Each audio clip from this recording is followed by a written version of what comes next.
शिवपुर की एकजुटता की कहानी। एक छोटे से कस्बे शिवपुर में लोग एक समस्या से जूझ रहे थे। उनके गांव में विकास रुक चुका था। लोग असहाय महसूस कर रहे थे और हर तरफ निराशा का माहौल था। कोई ऐसा नहीं था जो उन्हें सही दिशा दिखा सके। लेकिन शिवपुर के पास के जंगलों में एक रहस्यमयी कहानी प्रचलित थी, लीडरमैन की कहानी। कहा जाता था कि जब भी लोग अपने विश्वास और एकजुटता खो बैठते थे, लीडरमैन प्रकट होकर उन्हें रास्ता दिखाने आता था। एक दिन गांव में एक बड़ा तूफान आया जिसने खेतों और घरों को बुरी तरह से नुकसान पहुंचाया। लोग हताश थे।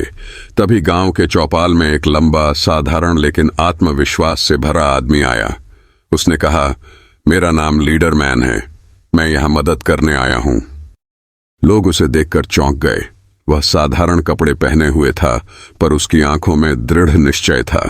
उसने कहा, तूफान ने जो नुकसान किया है उसे हम मिलकर सुधार सकते हैं, लेकिन इसके लिए हमें एक टीम बनानी होगी। अगर आप सब साथ देंगे तो हम शिवपुर को एक बार फिर से मजबूत बना सकते हैं। लीडरमैन ने लोगों को उनकी ताकतों के हिसाब से काम सौंपा। किसी को घर बनाने की जिम्मेदारी दी, किसी को भोजन का प्रबंध करने की। उसने बच्चों को पढ़ाने और महिलाओं को स्वयं सहायता समूह बनाने का सुझाव दिया। धीरे धीरे गांव में बदलाव दिखने लगा। खेत हरे भरे हो गए, घरों की मरम्मत हो गई और लोग खुशहाल हो गए। सबसे बड़ी बात यह थी कि लोग अब एक दूसरे पर विश्वास करने लगे थे। जब सब कुछ ठीक हो गया तो लीडरमैन ने गांव वालों से कहा, मैंने आपको कोई जादू नहीं दिखाया, आपकी अपनी एकजुटता और मेहनत ने ही यह बदलाव लाया है। याद रखें, सच्चा नेतृत्व दूसरों को उनकी ताकत का एहसास कराने में है।